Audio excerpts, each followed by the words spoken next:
Welcome to the court of booze and books.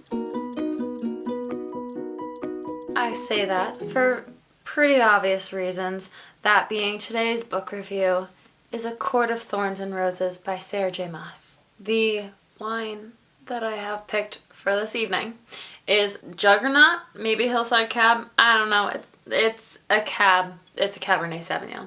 And I picked it because this picture here kind of reminded me of you know who. It was $20, but it really fit and it is a 5 out of 5. It is so good. I will definitely get it again when I can appreciate it more and not chug it. Our book opens up with our main character, Feyre, and she lives in this tiny little cottage shack with her father and her two sisters, Elaine and Nesta. Her father doesn't get a name, it's just her father. And her sister Elaine is super nice, and her sister Nesta is honestly a bitch, but I love her, so. And they are dirt poor. But they didn't always used to be dirt poor. You see, her father used to be rich, and then he had a nasty encounter with creditors, and they busted his knee, beat it with stuff. And so now he walks with a limp, and he just gave up on life. And so it's up to Feyre to provide for her family, even though she's the youngest. The only way Feyre knows how to provide for her family is to hunt. And that leads her to the woods, where she finds a doe after waiting forever. But there's also a wolf, and so she decides she's gonna kill the wolf and the doe, and it works out great, except, also in Feyre's world, there are humans and there are fairies, the Fae, and their world is divided by a wall to protect the humans, in a sense, from the fairies, because they're mean and aggressive and they want to kill humans. She sells the furs and has meat and whatnot, and so her family can live another day, except a fairy breaks through the wall of their home and is like, which one of you broke the treaty? And she's like, oh, it was me. It was definitely me. So the deal is either you die or you come back to Prithian, which is the home country of the Fae, and you're subject to this fairy's will. And so she goes with that one because obviously that one doesn't lead with at least immediate death. Well, it turns out that the lion bear-ish beast that stole her is a fairy, and his name is Tamlin. And it turns out that he is this blonde-haired, green-eyed, gorgeous person. He brings her to his house, and she assumes that she's going to be like this human slave and treated really poorly, and he's like, eat up because you're starving, and I recognize that, and you can roam wherever you want and do whatever you want to do because you're not a slave. And she's like, Lucian is my favorite character, hands down so far. He is also a Fae, and he is so sarcastic and funny, and him and Feyre have this cute little banter that they go on and back and forth, and it's just. Anyway, so up until now, Feyre is trying to figure out how she can get home because she doesn't want to be here. She hates the fairies. They are the worst. They are cruel, manipulative, and they hate humans. And so naturally the humans hate them in return. Since Feyre is trying to get home desperately, Lucian tells her about the surreal that are a type of fae that will tell you anything you want to know if you can capture them. And so he tells her how to capture them, so she does that. And she gets all her answers and finds out that there's really no way for her to get home, so she should honestly stop trying. And then she gets attacked. Don't worry though, both herself and Tamlin fight off the Naga, and she's okay, and she's great. And I just want to tell you my thoughts so far. Feyre is I feel like she's smart, but she just does the dumb thing every single time. Lucian is great. I love his sarcasm. I love his witty banter, but I know he's been through pain. And so it hurts me when he's funny, but Tamlin makes me want to fall in love, which is why I have reservations about falling in love with him. But as she acclimates to this Prithian world, she's realizing they're not so bad. Over time, she learns to be okay with all of this. Tamlin ends up kind of wooing her into liking him because he's good like that. And I mean, like, he's already handsome, so that's like 90% of the battle. Tamlin buys Feyre paints because she really wants to paint. She loves painting, and because she was poor, she was never able to. And so he buys her a bunch of paints so that she can paint.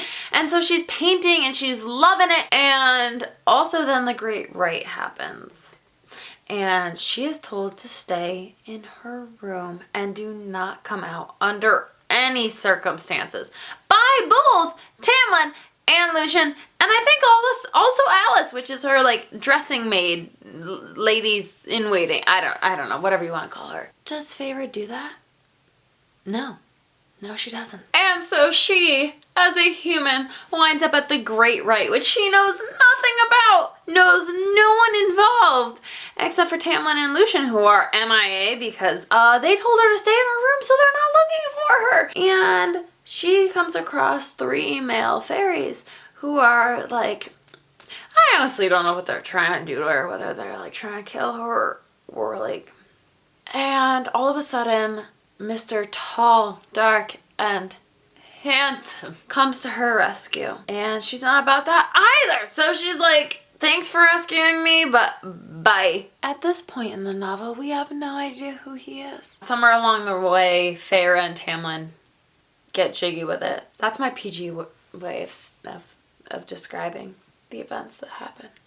Tamlin tells Feyre he loves her, which I think is too soon. I get it that it's been a couple months, but it just feels, something about it feels wrong.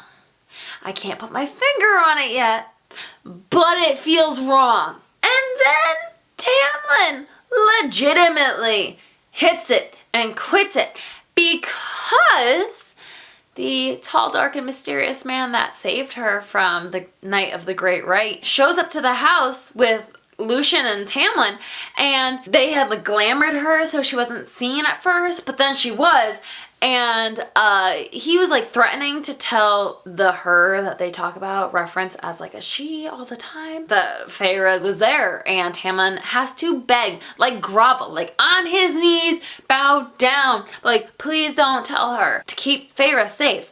And Feyre's all like, what is happening? And so Tamlin hits it and quits it, and then sends her back to the mortal realm. She finds out that Tamlin had actually glamored her entire family into believing that she was staying with a great aunt. And he gave her family like a bunch of wealth, so they like came out of poverty. Her sister, Elaine, and her father were believing it, but go figure, Nesta, the hardcore, cold-hearted, was not believing it. And so she was not affected by the glamour. She's like, I know where you actually went. I know what's happening, and they're a bunch of morons. The reason Tamlin sent Feyre back was because magic has been wonky because there is a blight that is facing the realm, and his powers aren't as strong as they should be, and there's a lot of things happening that is dangerous to Feyre. But she finds out while she's in the mortal realm that things might not be so great with Tamlin, and so she goes back because this bitch thinks she, as a mortal, can help the immortal. So here's what happens. She goes back, she makes her way somehow back to Prithian, and Alice tells her, yeah, Tamlin and Lucien are both gone because you fricked up. And she's like, how did I frick up? And it was because there was no blight. It was the one woman whose name is Amarantha, and she was the reason that all of this was happening. But basically she cursed Tamlin, a human who hates fairies, had to fall in love with him, and it would break the curse. And so but she did fall in love with him, but she didn't say it, so that's a loophole. And so Alice brings Feyre to under the mountain. Anywho, she shows up. Amarantha is like, oh, you really love him? Because she has a past with humans. That's not so great. So she doesn't really believe in love. And so she's like, oh, well, I'll let you have Tamlin and free his entire court if you can survive 3 challenges of mine, or for you immediately if you can solve this riddle. And she reads a riddle that honestly, I knew the answer from the beginning, but I second guessed myself because I was like, it can't be that easy. Which is probably what Pharaoh was doing. First challenge is basically the worm from Star Wars with all like the... And she has to kill it, and she does, and she survives, and everyone's like, what? And only one person bet on her, and it was Rhysand. Have I mentioned him yet? I don't know. She survives. She like has a bone sticking out of her arm. Rhysand fixes it on the condition that 1 week out of every month for the rest of her life, she has to spend with him in the night court, because he's a high fae of the night court. And likewise, Tamlin is the high fae of the spring court, but that's not really irrelevant. I don't know how I feel. She agrees to it, so she gets a tattoo across her whole left hand / forearm. It's like all swirls and whirls and stuff. Then the second challenge comes around, which is basically the garbage scene from Star Wars where the walls are going like this, and they're in like, but minus the garbage, with a lot of heat and spikes and 3 levers, and she has to figure out what lever is the one that will stop it all. Part of the tattoo that Rhysand gave her was an eye on her palm, and so when she reaches for the second one, it like burns her and she's like, ow. She goes for the third and it's like, oh, magic. She pulls it, it stops, it's great. Rhysand helped her. She still has no idea what the answer is to the riddle, so she enters the third challenge, which is kill these 3 innocent people, and you can have Tamlin. But the thing is, there's sacks over their heads, and she gets to the third one, and it's freaking Tamlin! Which is not part of the deal, but Amarantha is a tricky bitch.